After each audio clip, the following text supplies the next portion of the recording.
Amén. Vamos, Salmos capítulo 18. Dios bendiga a todas las visitas. Bienvenidos a Casa de Gloria y Restauración. Amén. La victoria hacia Jehová. Salmos 18, verso número 31.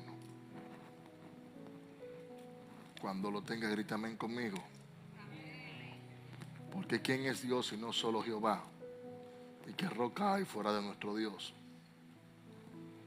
Dios es el que me ciñe de poder y quien hace perfecto mi camino, quien hace mis pies como de ciervas y me hace estar firme sobre mis alturas, quien adiestra mis manos para la batalla, para entesar con mis brazos el arco de bronce. Esa palabra entesar mis brazos con el arco de bronce, Spurgeon dice que es un arco en madera forjada para fortalecer la vida del hombre que se le enganchaba al brazo en el tiempo de la batalla. Dice, me diste a sí mismo el escudo de tu salvación y tu diestra me sustentó y tu benignidad me ha engrandecido. Verso 36, ensanchaste mis pasos debajo de mí y mis pies no han resbalado. ¿Quién dice amén conmigo? La continuidad de esta serie en el capítulo 18 es algo maravilloso, dado a que en la parte no final, sino en la que dejamos, que fue el verso 30, terminamos desglosando algunas cosas de las cuales David se expresaba en este salmo de agradecimiento. Hay una pregunta que David dice, porque ¿quién es Dios si no solo Jehová? Esa interrogativa no es una cuestión total con una aprobación de que él no conociera a Dios, sino que le está estableciendo que hay un solo Dios. Aunque el mismo salmo habla del eterno y el mismo salmo habla de Jehová. Cuando usted se va al contexto bíblico de ese mismo salmo, usted ve que David se refiere al eterno. Aquí dice, ¿quién o porque quién es Dios si no solo Jehová? Y dice, ¿y qué roca hay fuera de nuestro Dios? Entonces, ¿quién es el sustento si no fuera nuestro Dios? Cuando habla de la roca, hablando del Hijo, roca mía y salvación mía, oh Jehová, eres tú. Dice, Dios el que me ciñe de poder y quien hace perfecto mis caminos. Esa palabra ceñir que aparece ahí es una palabra muy interesante, porque cuando Dios te ciñe, Dios te gobierna. Cuando Dios te ciñe, Dios te dirige. Cuando Dios te ciñe, Dios comienza a trabajar en tu vida. Tú no te gobiernas por ti mismo, sino que es Dios quien te dirige a ti. Recuerde que en el encabezado de este salmo, David pone a Dios como su cabeza, como su dirigente. David no se refiere a Dios como que si Dios fuera un don nadie, o alguien, Santo Jesús, o alguien en quien no lo pudiera dirigir a él. Todo lo contrario, cosas muy distintas son las que David establece acá. Y la gente tiene que aprender a dejarse dirigir por Dios. Por eso este salmo, hablando de cuando Dios es parte de tu proyecto, es algo que te cambia la vida y comienza a ratificar todos tus errores y tus transgresiones. Amén. Y vemos a un David que está dispuesto a ser ceñido con Dios, porque él dice, Dios es quien me ciñe. La misma palabra que Dios le habla a Pedro en los evangelios. Él le dice que ya Pedro no se ciñe por sí mismo. O sea, cuando tú vienes a los caminos del Señor, ya tú no te gobiernas, eres una persona gobernada por Él. ¿Alguien me entiende? ¿Por qué? Porque lo que David está hablando es de una autoridad. Y dentro de esa autoridad que David está hablando, él se encuentra bajo esa misma. Y la autoridad que lo gobierna es Dios directamente, como rey. El hombre está ungido. El hombre tiene una palabra de parte de Dios, pero tiene a alguien, justamente de quien hablaba el pastor Ricardo, tiene a Saúl que lo está persiguiendo. Pero ya David no puede hacer lo que él quiere hacer, aunque tenga el ejército para hacerlo. ¿Alguien me está entendiendo? Es como el ejemplo que hay de un hombre que tiene un taller de mecánica. El hombre es un hombre humilde y está en un barrio y hay varios talleres. Y llega una señora en un vehículo lujoso, manejando su carro. va cruzando por la calle, va rumbo a una reunión que tiene de una empresa. Pues sucede que cuando va de camino en esa misma calle, el vehículo se le daña. Y se le daña frente a todos los talleres de mecánica que hay. Y comienza a llamar a los hombres que estaban ahí, que eran mecánicos, para que le arreglaran el carro. Y cuando fueron a darle el estimado, le dijeron que el estimado por arreglar la pieza que tenía el carro eran $5,000. Porque el carro se le apagó y comenzó a botar humo. Ella, sorprendida y asustada, dijo: wow, $5,000 por arreglar esto ahora mismo. Y mientras todos estaban reunidos, ella vio un último taller pequeñito allí, en un lugar. Y allá vio un hombre llamado Felipe, un hombre muy humilde, un hombre padre de familia, pero un hombre íntegro, sano. Y en el momento que comienza ella a llegar a donde él, Felipe estaba pasando por un momento muy difícil. No estaban llegando los clientes al taller de él. Los demás talleres estaban gozándose de todos los privilegios. Pero esta mujer se encontró que el precio que le estaban dando para arreglar su carro era muy caro. Y fue justamente al taller de Felipe. Cuando llegó donde Felipe, le dijo a él: mi carro se me acaba de dañar y voy camino a una reunión muy importante. Por favor, ¿puede chequear mi carro? Recuerde que ya varios talleres más habían revisado el carro y todos le habían dicho, diga conmigo, $5,000. Diga conmigo, haga así, $5,000, haga así. Todos hagan así conmigo, por favor. Escucha esto, diga $5,000. Y cuando le pidieron los $5,000, ella salió corriendo, se lo encontró que era demasiado costoso. Pero Felipe estaba pasando una necesidad muy grande. Tenía 3 niños y los niños dormían con él en el taller. Era todo lo que tenía. Era un trabajo que hacía por herencia, que su padre lo había educado y le había enseñado a él la mecánica. La señora llega delante de Felipe y le dice: arréglame el carro. Y Felipe se queda observándola. Los amigos se burlan y se ríen de Felipe, porque ven que todos están haciendo dinero, menos Felipe. Cuando Felipe comienza a arreglar el carro, se da cuenta que el carro lo que tiene dañado es que tiene un cable desconectado, prácticamente se le desconectó de la batería.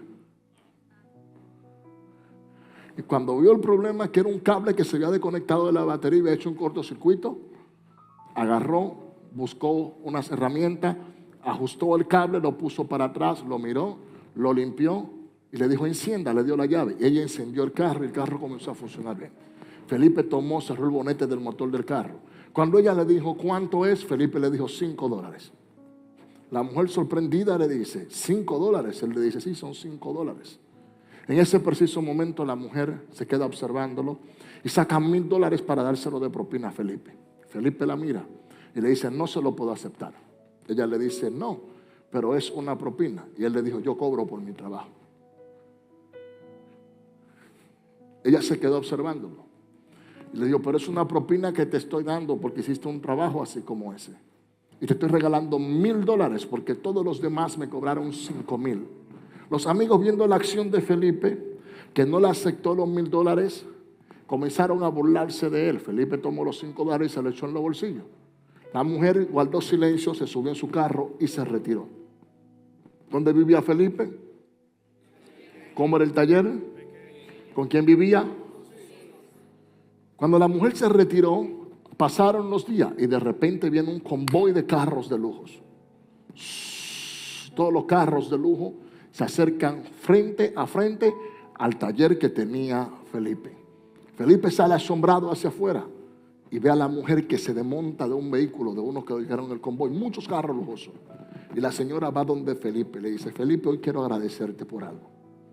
Le dice: mi nombre es Verónica Martínez. Soy la dueña del concesionario más grande de vehículos de lujo en el país.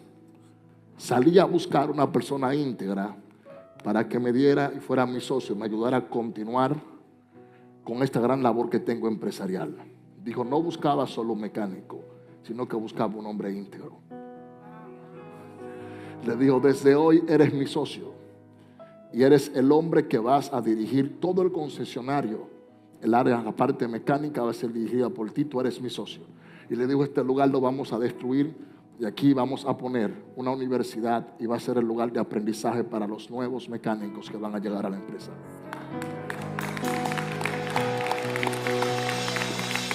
¿Alguien me entendió?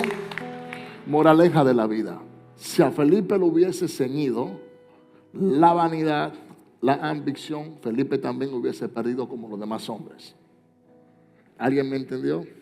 Pero sus principios de integridad no le permitieron dejarse llevar por todo lo que sus amigos le decían y se burlaban de él. ¿Me entienden? Los amigos que se reían mirando de lejos a él, luego se quedaron sorprendidos porque ella le entregó una carpeta color dorada, donde le llevó todos los documentos y se lo firmó, y ese día la historia de Felipe y de sus hijos cambiaron.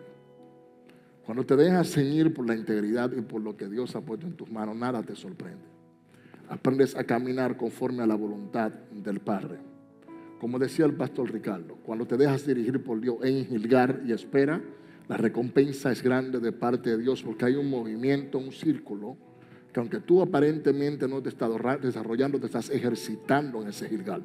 ¿Alguien dice amén conmigo? Den un aplauso al Señor, por favor.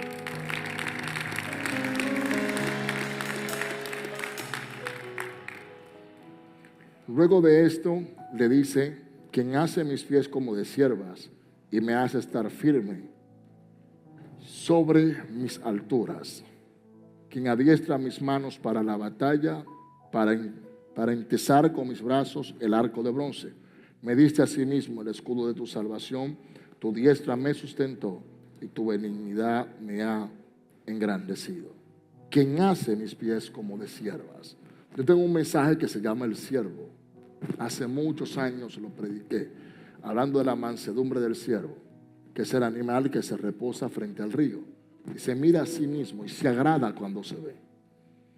Cuando se habla de que el siervo tiene los ojos como un cervatillo, si quiere tome nota con esa palabra, hablando de esa mirada llena de pureza y de ternura. El siervo tiene algo es en su inocencia. De hecho, usted va manejando un vehículo, cuando el siervo ve las luces en las calles, se detiene, te mira y corre hacia las luces muchas veces, en vez de correr hacia otro lugar. No sé si le ha pasado a usted. De hecho, en una ocasión yo iba a tener un accidente en Pensilvania, en Lancaster, en la ruta creo que se llama 222, algo así. Camino a Lancaster, iba a tener un accidente porque una manada de ciervos se me apareció en el camino. Y esto me llama mucho la atención. Él dice que hace mis pies como de siervo. Estoy firme. Y en el momento de debilidad yo sé dónde sustentarme y volver a regresar a buscar el agua. Dios es el sustento de todas tus cosas. Yo sé quién debe de gobernar tu vida, tu casa y tu familia en todo momento. Y cuando vemos eso, dice, me hace estar firme sobre mis alturas. En poca palabra, sin importar a la dimensión donde tú me llevaste, hoy Dios, nunca me voy a olvidar de que fui llamado a servir. ¿Alguien me entendió? ¿Alguien me entendió?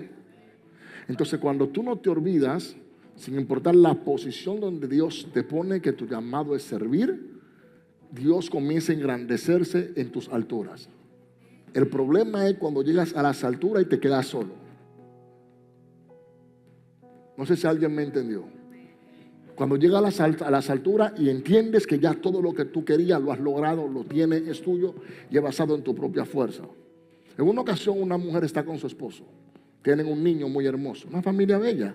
Había pasado el tiempo, se conocieron en la escuela, crecieron juntos, estudiaron juntos, se casaron, comenzaron a tener un hogar, comenzaron a pasar los años. Él la ayudó a ella para que estudiara. Normal. Pero ella veía que él, mientras ella trabajaba, él llegaba del trabajo y cuando llegaba del trabajo se ponía a ayudarla en la casa a hacer de todo. Y mientras él se quedaba en la casa ayudándola a hacer de todo a ella, cuidaba el niño, le ayudaba a cuidar el niño, le ayudaba a arreglar todo lo que tenía que hacer en la casa, incluso a cocinar. Todo lo que hacer es del hogar. Tanto lo del hombre como la mujer, él le ayudaba a ella a hacerlo. Un día ella lo miró y le dijo, te estás poniendo viejo. Ya no eres el mismo hombre de antes. La razón por la cual ella le decía a él que él se estaba poniendo viejo era porque cuando ellos se conocieron, tenían aproximadamente unos 14, 15 años de edad. Y ya cada uno estaba en una edad de unos 44 y 45 años de edad. Dando a entender que habían pasado aproximadamente 30 años. Pero ella nunca se fijó en que ese hombre era que le ayudaba en todo lo que ella hacía. Y le dijo a él, te estás poniendo viejo, no me gusta cómo te ves. Porque ella, en medio del matrimonio, cuando había que hacer algo en la casa, ella se iba directo al gimnasio a hacer ejercicio. Allí veía hombres jóvenes, robusto, todo esto. Y le dijo, yo como que no me estoy enamorando de ti ya, como que no me siento enamorada. Y lo que yo quisiera es divorciarme de ti, que esto termine. Pero ¿qué pasa con esto? El hombre se queda callado, la mira, la observa y le dice, quiero que sepas que yo te amo. Quiero que entiendas que eres la mujer más hermosa y eres el regalo más apreciado que Dios me ha dado. La mujer regañando salió de la casa corriendo y le dijo que no. Se fue a contarle a su padre. Y fue y le dijo a su padre, después de muchos años sin verlo, papi, hoy quiero contarte que me quiero divorciar de mi esposo. Su padre le pregunta, ¿por qué te quieres divorciar de él? Ella le dijo, porque me encuentro que él se está poniendo viejo. Está más aburrido que nunca. No me gusta ya cómo se ve. Y creo que lo mejor es que yo me separe de él. Y no importa lo que pase, mi hijo se va conmigo. O si no, que se quede con él. El padre, en sabiduría, se va y le dice, déjame ir a tu casa unos días. Para que se den cuenta que no todos los suegros son malos, ni la suegra tampoco. La escuchó y le dijo, déjame ir a tu casa un día. Y pasarme un día con ustedes allá. Ella le dijo, no hay problema. Pasaron unos días, él llegó a la casa de ellos, al hogar, y fue a visitarlos. Se quedó un fin de semana completo, no un día. Y mientras estaba el fin de semana en la casa, se dio cuenta que ella también trabajaba viernes y sábado, y él también. Pero notó algo, pregúnteme qué notó, pastor. Notó que cuando el hombre llegaba del trabajo, no llegaba solo, llegaba con el niño. Notó que cuando llegaba del trabajo, el hombre comenzaba a hacer quehaceres en la casa, a arreglar cualquier problema o detalle que hubiera en la casa para reparar. Y el hombre en silencio observaba todo lo que estaba pasando. Pero recuerda esta palabra, él le dijo a ella, si tienes la razón en lo que dice, te apoyo en lo que tú quieras hacer. Y luego de que él observó todo lo que pasó el fin de semana, cómo el hombre se comportaba, cómo el hombre la trataba a ella, cómo el hombre trataba al hijo, se fue, se retiró. Al mes ella regresó donde su papá. Y cuando regresó donde el papá, le dijo, ¿sabes algo? Quiero decirte que tú tienes la razón. Quiero decirte que ese hombre se está poniendo viejo. Quiero decirte que ese hombre está muy aburrido. Pero quiero decirte que la única persona que tiene la razón en que se está poniendo viejo y se está poniendo aburrido eres tú. Pero que tú estás muy mal. Porque ya tú no estás mirando con los ojos del amor, sino con los ojos del interés. Le digo, porque ese que tú llamas que se está poniendo viejo, cuida a tu hijo. Ese que tú llamas cuando tú llegabas tarde del trabajo, encontraba la comida hecha. Ese que tú no querías valorar porque entendía que no estaba haciendo nada por ti, era quien siempre se encargaba de cuidarte a ti. Pareciera raro, ¿verdad? Su padre le dijo esa palabra a ella. Y le dijo, lo que pasa es que ha perdido el amor propio. Ha perdido el amor por tu familia, por eso te lo encuentras viejo. Está mirando afuera lo que te sobra dentro de la casa. Y a veces hay personas que teniendo una linda familia, una buena esposa, un buen esposo, pierden lo mejor que tienen por estar mirando afuera lo que tienen en casa, estabilidad. No todo lo que se te brinda afuera en los lugares que parece hermoso y maravilloso vale la pena. Es algo que debes de aprender. Lo mismo sucede en el ministerio. Hay momentos que te sientes que te cansa porque ya sientes que el ministerio es una carga. Y quien se está poniendo viejo no es el ministerio, eres tú. ¿Alguien me entendió? Por eso él dice, tú eres quien sustenta mis pies en las alturas. David no habla de una forma despectiva de lo que Dios ha puesto en sus manos, sino de la grandeza de Dios y de lo que Dios tiene para con él en medio de toda la situación que él estuvo atravesando. Dice, quien adiestra mis manos para la batalla, para entesar con mis brazos el arco de bronce. Me diste asimismo el escudo de tu salvación. Tu diestra me sustentó, y tu benignidad me ha engrandecido. ¿Alguien puede decirme qué significa la palabra benignidad? Vamos.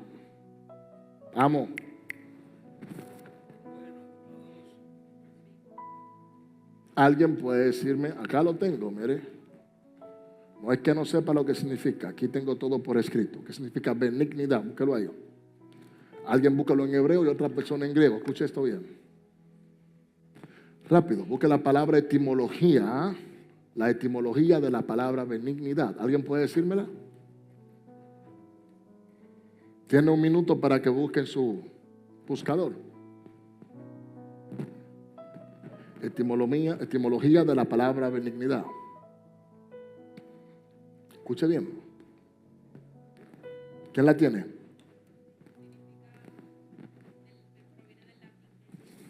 Que significa bondad, amabilidad, disposición favorable. ¿Qué significa? Bondad, amabilidad, Amabilidad, favorable. disposición y favorable. Significa que David vivía una vida en abundancia, pero estaba en disposición. ¿Alguien me entiende? O sea, lo que Dios usó para bendecir a David, Dios lo puso a servicio del pueblo. No sé si alguien me entiende. Cuando la benignidad de Dios llega a tu vida y es la que te bendice, la que te sustenta, no te la entrega para que tú te sientas engrandecido, sino para que Dios se engrandezca en tu vida. ¿Alguien me entiende? Por eso hay personas que inician un reinado, inician una empresa, una compañía, inician de todo. Y mientras están iniciando van al barrio, comparten, trabajan y se ve todo bien. Inician en una escuela a estudiar. Le pasó como aquel doctor, un tipo que vivía en un barrio muy humilde y había un señor, un doctor, quien era que le ayudaba a él, le daba las clases. De hecho, él llegaba con los zapatos rotos a estudiar, pero llegaba a estudiar. Y el doctor le decía: algún día tú serás grande y serás uno de los mejores médicos que habrá en este país. Y cada vez que le decía esa palabra, lo motivaba cuando lo veía al muchacho. Le regaló sus primeros zapatos, compartía su comida con el joven. No se me olvide esa anécdota, el doctor se llamaba Jorge. Y sucede que un día, un señor anciano, al pasar los años, ya ese muchacho no es un niño, sino que es un hombre, compra un edificio, tiene una de las clínicas más prestigiosas, es un gran cirujano. Y en una de las clínicas más prestigiosas que él tiene, ahí está el muchacho, pero se reía con carcajadas muy grandes por el éxito que tenía. Era muy difícil comunicarse con ese hombre. Y un día un anciano llegó desesperado pidiendo ayuda al doctor. Cuando llegó al médico le preguntaron si tenía dinero o el seguro médico, y el anciano dijo que no. Una de las secretarias, al verlo en esta condición, llamó al equipo de seguridad. El hombre llegó mal de salud, había que operarlo de emergencia, o el hombre se iba a morir. Y al llegar en esta condición, fueron y le dijeron al doctor bien claro, ya al doctor, le dicen al muchacho, que era un niño, que ya es un hombre, que ahora es el doctor y es el dueño de la clínica. Un señor anciano, un mayor, llegó en la puerta, está mal de salud, pero no tiene seguro médico y tampoco tiene dinero. El muchacho le dijo, o el hombre, ya siendo un hombre, le dijo: a mí no me importa, yo trabajo por mi dinero. Para esto yo estudié y para esto yo me preparé. En ese preciso momento que gritó esa palabra, los seguridad, él iba caminando en un pasillo, los seguridad comenzaron a sacar al anciano y a decirle que tenía que irse. Y lo llevaban para sacarlo para afuera con todo el camilla, para ponerlo en la puerta del edificio, que se fuera para afuera. En ese preciso momento, a uno de los seguridad que llevaba el expediente del hombre se le fue de la mano, de la carpeta que tenía, y el doctor venía detrás de ello, y por casualidad el papel volando le dio en el pecho. Cuando él toma el papel, él lo mira, y cuando lee el nombre del anciano, era el doctor que lo había formado a él. Inmediatamente entró en un shock, en un trance, y comenzó a traer a memoria cuando ese mismo señor, que hoy estaba como un moribundo, le compró sus primeros zapatos y le regaló su primera comida. Mandó a parar los seguridad, se plantó frente a la camilla y le dijo: doctor Jorge, soy yo. Y el doctor no lo estaba reconociendo porque estaba muy mal de salud. Le dijo: rápido, ingrésenlo. La enfermera, los seguridad, todo el mundo se sorprendió. La cirugía duró unas 6 horas en el procedimiento. Cuando el doctor se levanta, dice: ¿dónde estoy? El señor Jorge se levanta, que fue su maestro. Dice: ¿dónde estoy? Y le dice: están en una clínica. Aquel doctor que lo operó, que era un muchacho que ya se hizo un hombre, multimillonario, dueño de la clínica, le dejó un sobre con una nota. Y él dice: ¿a dónde estoy? La enfermera dice: usted está en el hospital, se está recuperando. Le dejaron ese sobre. El anciano pensaba que era el bill que le habían dejado para pagar la factura. ¿Sabe lo que decía el sobre? Cuando él lo abrió y le leyó, su factura fue pagada hace 30 años con unos zapatos y un plato de comida.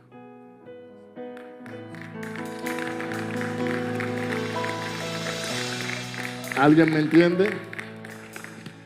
Lo más interesante de esta anécdota, la moraleja es que ese muchacho que ya se hizo un hombre siendo doctor comenzó a llorar como un niño.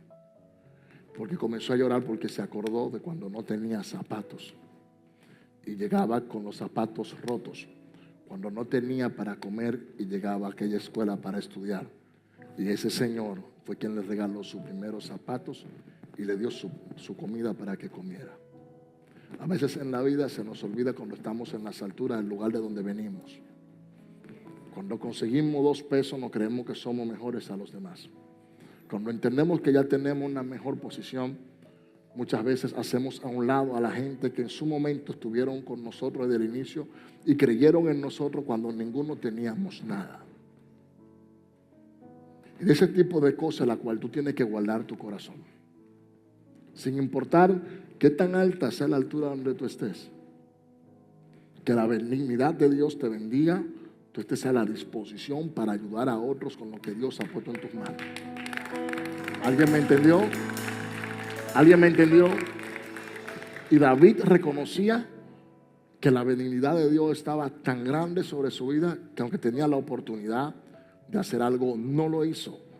Porque respetó que tenía a Dios con él y lo que Dios le había permitido vivir. Con esto termino, que ya se me acabó el tiempo. Exalta el Salmo 36. Ensanchaste mis pasos debajo de mí y mis pies no han resbalado. Perseguí a mis enemigos y los alcancé y no volví hasta acabarlos. Los herí de modo que no se levantasen, cayeron debajo de mis pies. Pues me ceñiste de fuerzas para la pelea. Has humillado a mis enemigos debajo de mí. Has hecho que mis enemigos me vuelvan las espaldas para que yo destruya a los que me aborrecen. Escuche bien. Ensanchaste, verso 36, ensanchaste mis pasos debajo de mí y mis pies no resbalaron. Cuando Dios te ensancha, Dios te expande. Cuando Dios comienza a ensanchar tus pasos, Dios comienza a ponerte en gracia, a ponerte en alto. Lo que estaba estancado se libera. Es como cuando llegan eso de repente que tú estás esperando un milagro de parte de Dios y pareciera ser imposible. Y Dios dice, yo voy a hacer algo contigo que será inolvidable. Escucha esto. Y Dios dice, no importa dónde te haya visto el día de ayer, ahora yo voy a hacer algo contigo que será inolvidable. La pregunta es, ¿qué vas a hacer cuando llegue eso inolvidable de Dios sobre tu vida?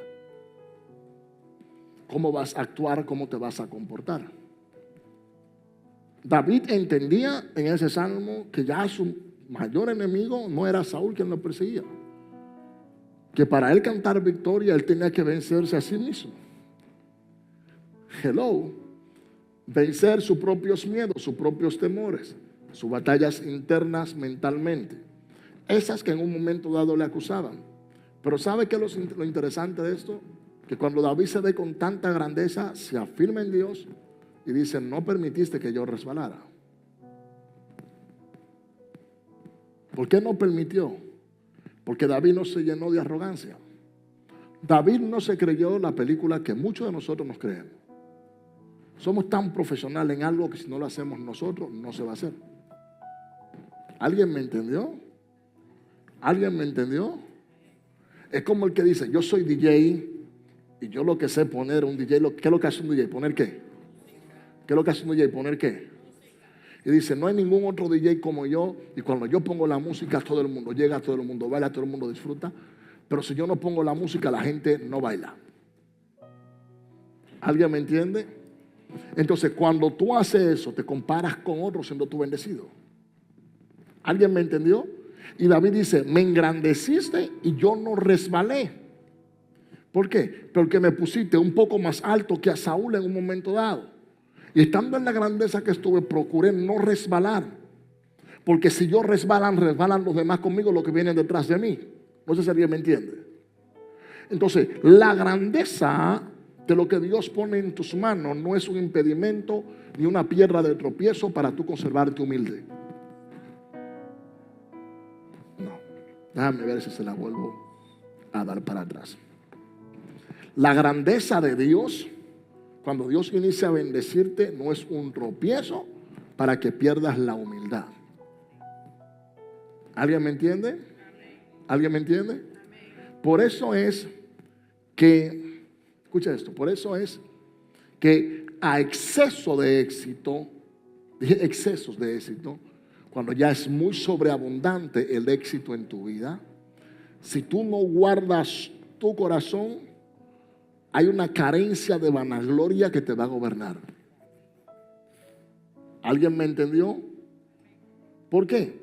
Es como tú tomar a algo o a alguien de la nada y entregarle un reinado. Toma, tienes el reinado en la mano. Si esa persona no valoró esa oportunidad que Dios le dio, o si la valoró en su momento, y ya se siente que está muy alto, muy alto, muy alto, la vanagloria comienza a visitarlo. ¿Alguien me entiende? Como el joven pobre del barrio que siempre saludaba a la gente. Se paraba a saludar a sus amigos, le daba las manos y le decía: ¿cómo estás? ¿Cómo te sientes? ¿Cómo te ha ido? Pero el día que comenzó a crecer y se hizo un gran empresario, ya su asistencia al barrio comenzaron a disminuir. Ya no iba con frecuencia, ya no saludaba a las personas, sino que caminaba entre medio de ellos con el pecho erguido hacia arriba y no saludaba a nadie. Y un día volvió a visitar el barrio y el barrio estaba solo. Ya la gente no estaba ahí en el mismo lugar por donde él siempre pasaba. Y cuando vino a darse cuenta de lo solo que estaba, se dio cuenta él del vacío existencial que él mismo tenía y producía. Porque él pensaba que haciendo ese tipo de cosas y tomando esa actitud que él estaba tomando, iba a provocar o llamar la atención más en sus compañeros de vida, no de trabajo, de vida. Ni siquiera de trabajo, en sus compañeros de vida. Y es en ese momento donde Dios te dice: mientras más grande es la bendición, más humilde debes de estar. Dios va a comenzar a abrir puertas en tu vida, en tu casa y en tu familia. Dios te va a bendecir en una manera maravillosa, pero tienes que guardar el corazón. Guardar el corazón es esperar en Dios, en Gilgal, como decía el pastor Ricardo. Volvemos a lo mismo, a Gilgal. Guardar el corazón es quedarse ahí y ver el fruto de la bendición de la palabra que Dios promete. Y una vez que tú tienes el fruto de esa palabra, no enaltecerse tu corazón por lo que estás viendo con ojos terrenales. Recuérdate que mayor es la bendición espiritual que la terrenal que Dios tiene para darte. ¿Alguien me entendió? Y el problema de este muchacho fue que cuando se vio muy grande en la empresa, ya no saludaba a sus compañeros de vida de sus inicios. Yo le voy a decir a usted con mucho respeto: hágase un autoanálisis y pregúntese usted mismo: ¿cuándo fue la última vez que llamó a aquel jovencito o jovencita que montaba bicicleta con usted? Aquel que bajaba la montaña descalzo o descalza, o aquel que te acompañaba a los ríos a bañarte a escondidas de tu papá y tu mamá, y luego de que llegaste a este país nunca le has dado una llamada. Y ni siquiera pregunta por él o por ella, porque se te olvidó. Se te olvidó. Del barrio donde yo vengo, donde yo me crié, hay varias figuras que son conocidas, muy conocidas, cristianos e inconversos también. Y una de las primeras cosas que yo hago cuando llego a Dominicana, hay un viaje, si voy a Santo Domingo, yo voy al barrio donde yo me crié, a la misma calle donde yo crecí. Y allá voy en los callejones donde yo corría cuando era un niño, y voy a saludar a las ancianas que me vieron crecer y a los muchachos que crecieron conmigo. Y todo el mundo me recibe con los brazos abiertos. Y hay algo que yo he aprendido y que le pido a Dios que nunca quite de mi vida. Y si alguno del sector me está mirando, puede colaborar en lo que estoy hablando. Es que yo, sin que nadie me diga nada, voy a la casa de la persona que yo sé que son de bajos recursos y le pregunto: ¿cómo está usted? Bien, no, mijo, tengo esto. ¿Qué le recetaron los doctores? ¿Qué le dice el médico? Que estoy tomando unos medicamentos. ¿Me puede decir el nombre de los medicamentos? O si no, agarro y pregunto a alguien, hey, ¿tú sabes el nombre de los medicamentos que necesita fulana o fulano? Médicos. Sí, varón, me dicen, consíguemelo por favor. No hay problema, cómpralo, llévaselo. Acostumbro a que en la mayoría de los casos cuando voy allá y sé que hay alguien que necesita una cirugía y no tiene con qué pagarla, los muchachos, estoy en un chat del barrio y en mi celular. Todos me respetan por eso. Y cuando se dice, mira, van a operar a fulano de tal, usted sabe que en República Dominicana el que no tiene un buen seguro se muere. Es una realidad. Si usted no tiene un buen seguro médico, lo llevan a una clínica, usted no tiene con qué pagar, a usted lo dejan morir en la puerta de la clínica. En la mayoría de las clínicas es así.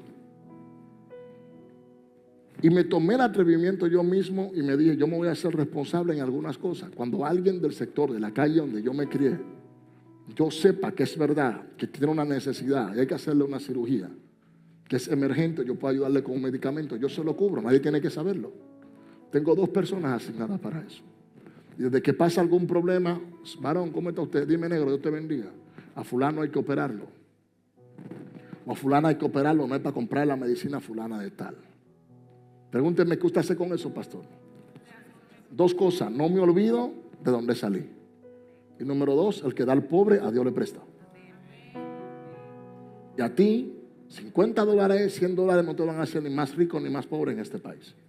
A veces tú gastas en disparate y sabiendo que a un familiar tuyo con una condición de salud médica y que tú puedes regalarle la patilla a un anciano a la presión, te haces el chivo loco y no se lo da.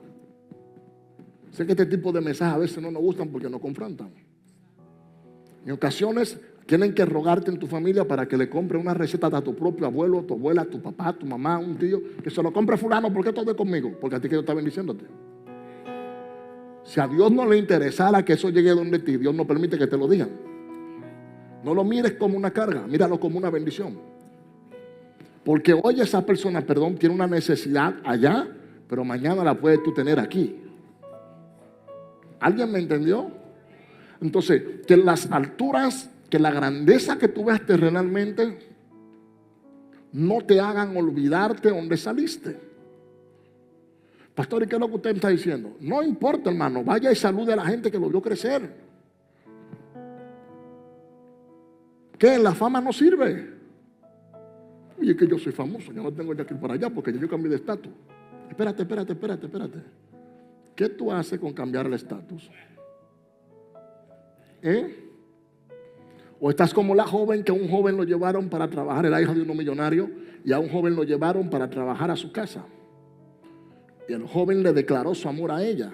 Y cuando le declaró su amor, le dijo, quiero que sepas que me encantas como mujer, eres hermosa y me gustaría hacer una familia contigo. Ella cruzó los brazos y le dijo, conmigo, ¿no te das cuenta de quién yo soy la hija? Del patrón y dueño de todo este imperio, de esta casa. Le dijo. Ellos eran bien jóvenes.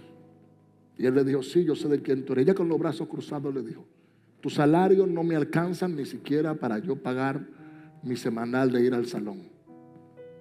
Escuche qué arrogancia. Le dijo, vete de mi vista. Pasaron 12 años, ya conmigo 12 años. 12 años de ya. Y el joven se fue de la casa. El joven comenzó a trabajar, se hizo un gran empresario. Y un día en una feria, ella se lo encontró y lo reconoció. Y cuando lo vio, le dijo, wow, eres tú, ¿cuánto has cambiado? Y él con las manos en los bolsillos, con una camisa manga larga, un pantalón fino de vestir, y con mucha humildad le dijo, sí, soy yo. Y le preguntó a ella, ¿te casaste? Y ella le dijo, sí. Le dijo ella a él cuando lo vio, ¿cuánto has cambiado? Qué hermoso estás. Ella lo miró y él le respondió, tú también estás muy hermosa. De repente el esposo de ella se acerca y escuchó la palabra que ella le había dicho a él. Y cuando ella vio que su esposo se acercó, el esposo la saludó a ella y lo saludó a él. Cuando se apartaron del lugar de aquel joven, el esposo le dice, te escuché hablando lo que le dijiste a él.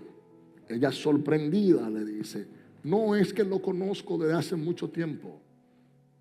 El esposo se queda callado Pasando los días le dice, te quiero invitar a una fiesta de la empresa y quiero que conozcas a mi jefe. ¿Sabe lo que pasaba? Que cuando el muchacho trabajaba en la casa de su padre ganaba 20,000 pesos. Y cuando ya había pasado el tiempo y el muchacho, que era ahora su esposo, le dice a ella, y yo quiero que tú sepas que mi jefe hace más de 400 millones por año. Escuche esto. Cuando llegaron a la fiesta de la empresa, ella le dice a él, ¿y dónde está tu jefe? Y allá viene el joven que fueron a llevar a trabajar a la casa. Y él le dice, no te lo quise decir ese día para darte la sorpresa y dejarte saber que él es mi jefe. No mires, moraleja de la vida, no mires a una persona ni midas su valor por una condición actual. Porque tú nunca sabes si la vida va a cambiar y con quién te vas a encontrar. ¿Alguien me entendió? El problema de muchos de nosotros es que cuando vemos la crisis de una persona o vemos una condición actual, nos aferramos a que esa persona nunca se va a superar. Ya lo estoy aburriendo, me voy. Nunca se va a superar. Y entendemos que esa condición actual de esa persona es una destrucción y que no ser una persona de bien el día de mañana o ser una persona exitosa en la vida. El joven, cuando se la presentaron a ella, con mucha humildad le saludó y le dijo, todo esto que ves es mi empresa. Más de 400 millones por año, 12 años después. El joven que ganaba 1,000 pesos y que no le alcanzaba el salario para pagarle el salón a ella. ¿Me entendieron? La vida te enseña a vivir agradecido con lo que Dios pone en tus manos y a no a rechazar a nadie por la condición que esté viviendo. Quien hace la división de los estatus sociales es el hombre, no Dios.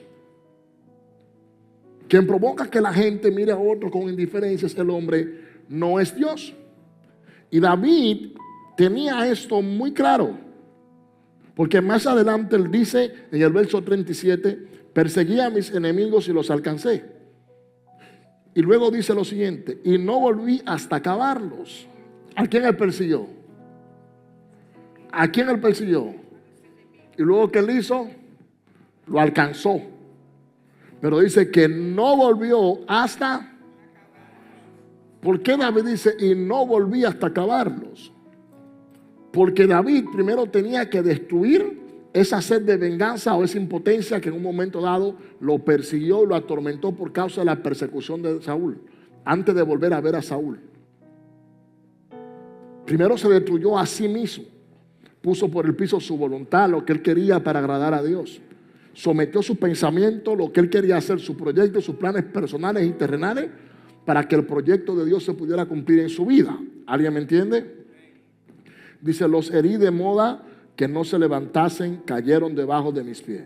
Pues me ceñiste de fuerza para la pelea. Has humillado a mis enemigos debajo de mí. ¿A quién? A quien ellos que él pudo vencer en sí mismo. ¿Qué es lo más difícil para una persona? ¿Qué?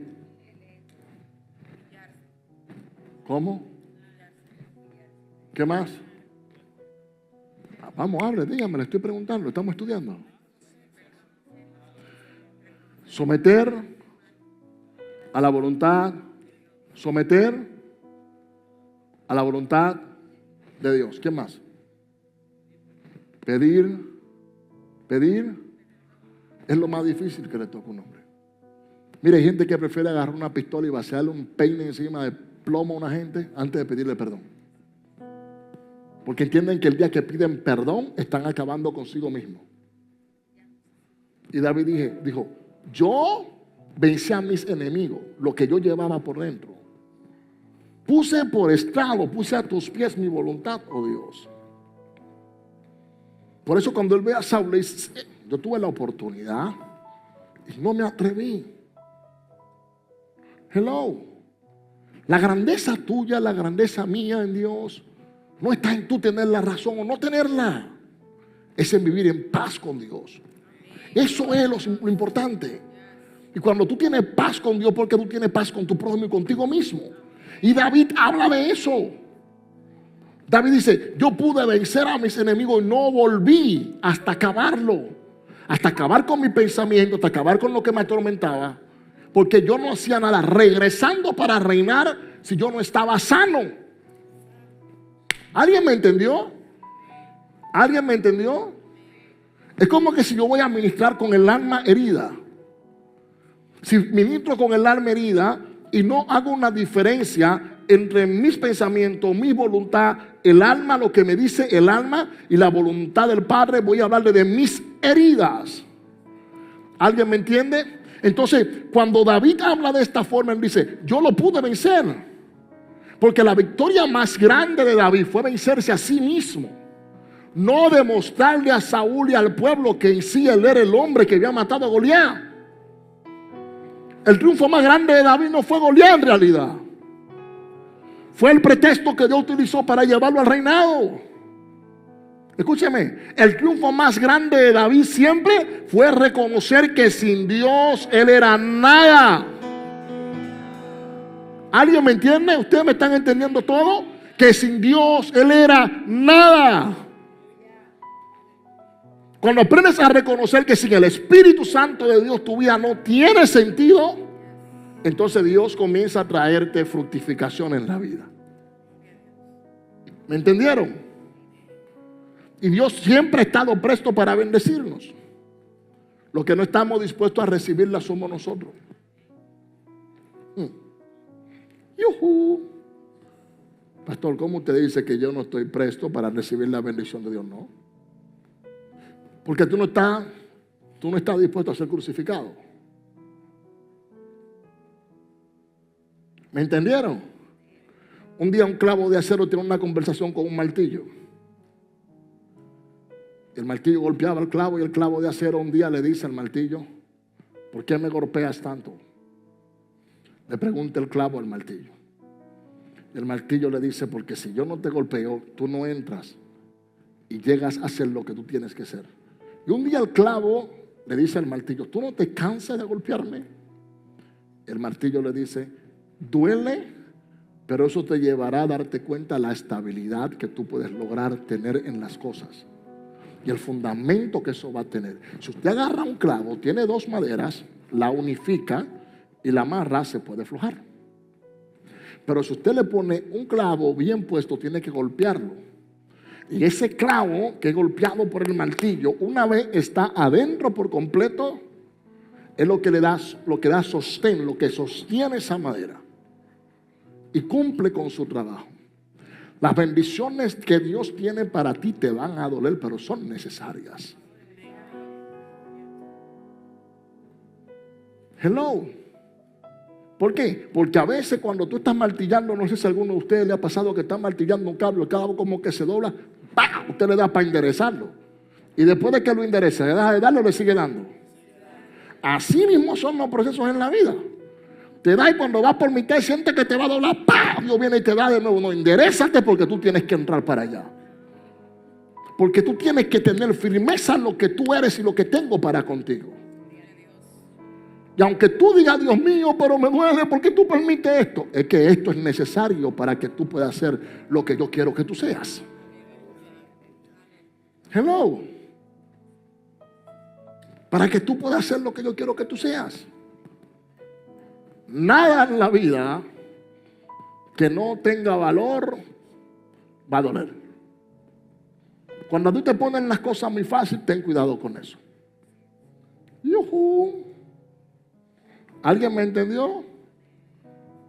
Es lo mismo en la vida diaria. Es como la mujer o el hombre que te hace comparar con tu pareja. Cuando todo es muy fácil, ten cuidado. Todo es muy fácil, ten cuidado. Cuando en el trabajo donde tú estás te lo están poniendo muy fácil, ten cuidado. Cuando en la empresa te dicen muy fácil, ten cuidado. Cuando algo que aparenta ser de calidad y tú dices, wow, pero qué barato está, ten cuidado. ¿Alguien me entendió? No es lo mismo usted comprar una pieza, Ramón que trabaja en un dealer, no es lo mismo que yo vaya a comprarlo en la casa, que lo compre en un repuesto afuera. Es el mismo precio por arreglar un carro de la marca en la que ustedes trabajan, donde ustedes están, a llevarlo a un taller afuera. No es lo mismo. ¿Por qué? Porque en la casa te van a dar la garantía de todo, porque ellos son los fabricadores de la misma mercancía. Y así mismo en la vida. Todo lo que Dios tiene para ti te va a costar lágrimas. Pero luego tú vas a reír. Te vas a sentir contento, contento, y vas a poder decir, lo logré, Dios lo hizo, se cumplió. Me costó mucho, pero Dios lo hizo. ¿Alguien me entendió? Dice el verso 38. Los herí de modo que no se levantasen, cayeron debajo de, oh mi hijo, gracias, cayeron debajo de mis pies, pues me ceñiste de fuerzas para la pelea. Has humillado a mis enemigos debajo de mí. Verso 40, aquí terminamos. Has hecho que mis enemigos me vuelvan las espaldas para que yo destruya a los que me aborrecen. ¿Sabe lo que dice David? Mis temores ya no están delante de mí. Mis temores van detrás de mí. Cada vez que tú atraviesas una lucha, una prueba, una batalla y una guerra que se puso enfrente tuyo y tú la venciste y pasaste esa prueba, se pone en tus espaldas como una marca de prueba de que tú pasaste por ahí. No sé si alguien me entiende. Por eso Jesús dijo, el que quiera venir en pos de mí, tome su cruz, nieguese a sí mismo y sígame. Por eso Jesús le dijo, toma tu lecho, levántalo y anda. Cada crisis, cada adversidad que tú venciste se engancha en tu espalda. Pablo dijo que lleva la marca del evangelio. Cada latigazo, cada prueba, cada batalla, cada adversidad habla por ti en tus espaldas. Ya no está delante de ti, ahora va detrás de ti. Entonces David dice, ya que yo vencí mis propios temores, ahora yo voy a vencer ejércitos. ¿Alguien me entiende? Es como la persona Dios libre a todo lo que estamos aquí, Dios no libre y Dios no guarde. Lamentablemente son cosas de la vida que pasan y no podemos cuestionar a Dios por lo que Él hace. Dios libre a todo lo que estamos aquí. Es como alguien, lamentablemente, que le apareció una enfermedad de un cáncer. Y cuando le aparece la enfermedad del cáncer, luego de que toma la quimioterapia, de que pase los procesos, un día el doctor le dice, eres un sobreviviente o una sobreviviente al cáncer. Todo el mundo en el pueblo, en la ciudad, sabía que esa persona tenía. Y a veces la gente ve mirando a esa persona y de espalda le reconoce y dice, ese fulano de tal que tenía, ya no dicen que tiene, porque ya el cáncer no va delante de él o de ella.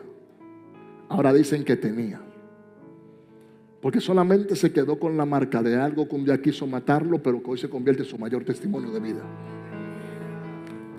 ¿Alguien me entendió? Y con esto termino por hoy.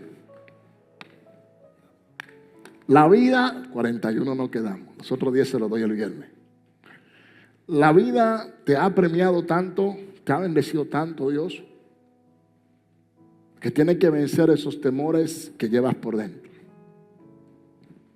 Tus peores enemigos no viven fuera de tu casa.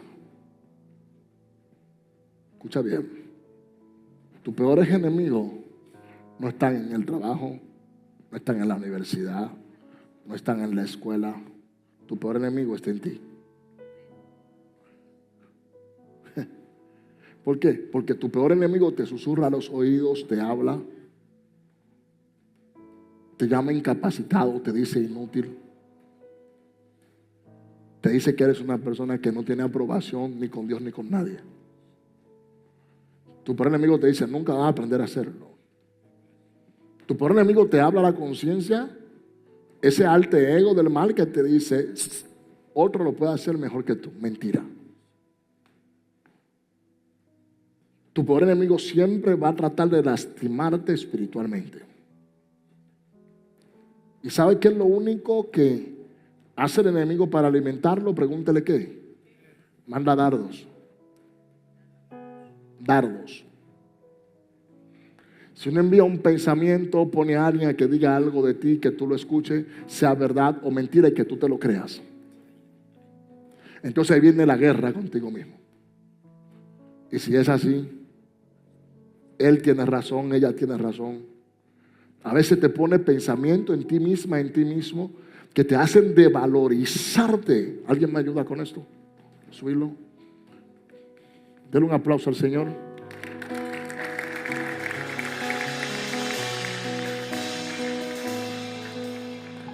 Gracias, Ramón. Permítame, pastor, por favor. Disculpe. A veces el enemigo va a utilizar cosas que van a hacer que tú dejes de valorizar lo que tú eres como persona. David tenía una cosa muy clara, muy segura, y era que Dios lo había ungido para ser rey. Tenía la convicción propia de que estaba escogido y amado por Dios. Y tú tienes que sentirte más seguro, más segura que nunca de la asignación que tú tienes y que tú portas de parte de Dios. No permita que tus propios temores destruyan las cosas hermosas que Dios tiene contigo. No te compares con nada ni con nadie. Tú no tienes necesidad de eso. El pastor lo decía hace un rato. Cuando vemos lo que otros hacen, queremos hacer lo mismo que ellos hacen. Y no estoy haciendo muletilla, estoy recargando una palabra que digo que es una realidad. Queremos ser parte del montón, pero tú no puedes ser parte del montón. Pregúntame por qué. Porque tú eres única. Porque tú eres único. Porque tú caminas por las calles en el mundo y nadie tiene las huellas latilares que tú tienes. Nadie. Hay gente que se pueden parecer a ti, tener hasta tu propio nombre. Pero cuando entran las manos o el número de identidad, esas son las que definen quién tú eres. Se hablan por ti en un sistema. Mi pregunta es la siguiente: ¿cómo se llama el enemigo que tú llevas por dentro en ti que te atormenta? A quien tienes que vencer para ponerlo detrás de ti, no que continúe delante de ti. ¿Cómo se llama? ¿Cómo se llama eso con lo que tú luchas todos los días o todas las noches? ¿Cómo se llama? ¿Qué es lo que te hace pensar que nada de lo que tú toques es fructífero o será prosperado? ¿Qué? ¿Qué es lo que te hace mirarte en un espejo y pensar que espiritualmente tú no tienes ni el llamado, ni eres escogida, ni eres escogido? Ni eres ese hombre o esa mujer que sí tiene una palabra de parte de Dios para ver cosas grandes de parte del Señor. Un día yo le dije a ustedes que el responsable de que mi vida ministerial no haya llegado más lejos fue mi propia desobediencia. Fui yo mismo. Cuando me abnegué y dije, nah, qué predicador ni predicador, yo no doy para eso ya.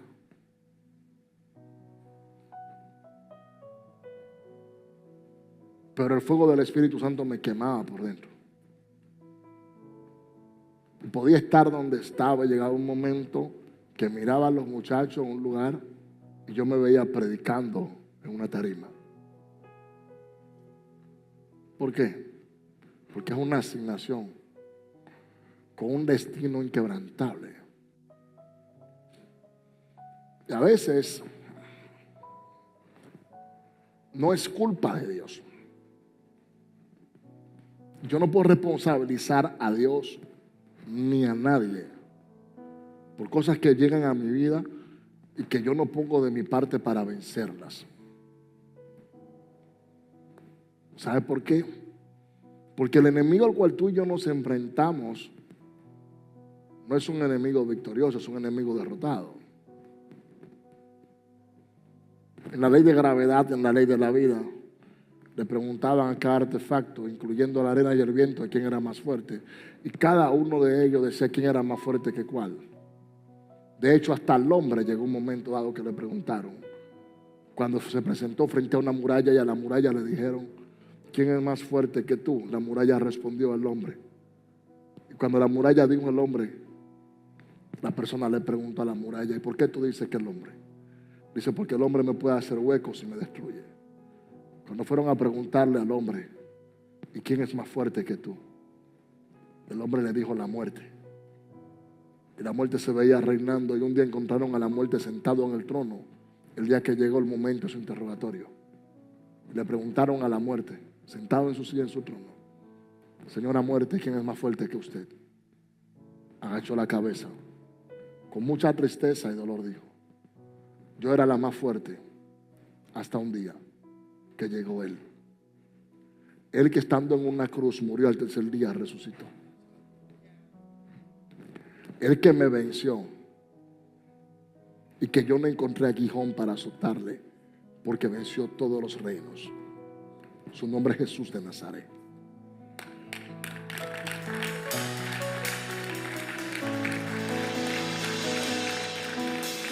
Entonces yo te pregunto a ti, todos tenemos un día y una hora. Nosotros nacemos, nos reproducimos y morimos. Pero tu vida no termina cuando la muerte lo decide. No termina ahí. Tu vida no termina cuando inician los problemas y los momentos más difíciles. No terminan ahí. De hecho, tu vida no termina cuando llega lamentablemente una enfermedad. Tampoco cuando llega un momento difícil de economía. Tampoco cuando llega un problema con tus hijos, con tu esposo, con tu esposa, con tu familia. No. Cada espacio, cada situación que llega a tu vida es una oportunidad nueva. Una oportunidad para renacer. Una oportunidad para que te des cuenta del valor tan importante que tú tienes delante de Dios. Note que yo no estoy predicando, estoy enseñando. Creo que este ha sido uno de los salmos con más reflexión en los 17 que hemos leído, 18 con estos que hemos podido analizar. Yo te pregunto una vez más, ¿cuál es el enemigo interno que llevas delante de ti? ¿Temor a la oscuridad? ¿Temor a la noche? ¿Temes a orar solo, a orar sola? ¿Se ven? Una situación que atraviesa con tus padres desde niño o desde niña. Algo que te susurra al oído y te dice que no lo vas a hacer. Las frustraciones de un fracaso en un matrimonio. La frustración de decir yo no vengo de un hogar funcional, sino de funcional. La frustración de decir yo no tengo la educación que otros en mi familia tuvieron. La frustración de decir, hey, en mi casa yo era el más pobre de la casa, yo no tenía ni para comer. ¿Cuál es el peor enemigo que todos los días te acusa? Medita en esta palabra. Y cuando llegues a tu hogar, llegues a tu casa, preséntasela a Dios. Y hoy en el silencio de la noche, dile al Señor: aquí tengo delante de mí lo que no me permite continuar y lograr lo que tú quieres que yo logre. Señor, ayúdame a vencer. Con mis propias fuerzas yo no puedo, pero en ti todo lo puedo porque tú me fortaleces. Dale un aplauso a Cristo. Vamos.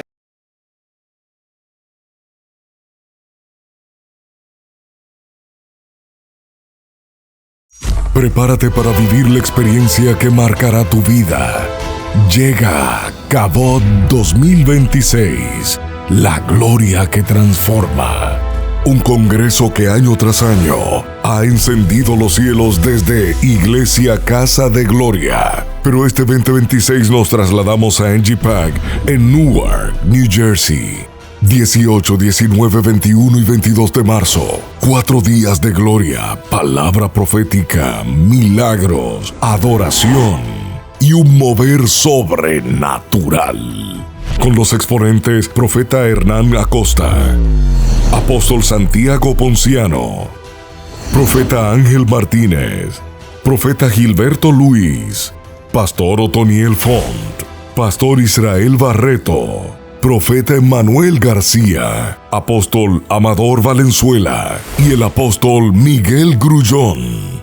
En la adoración, Pastor y Salvista Marcos Yaroide, Marta Candela, CDR Worship, entre otras sorpresas.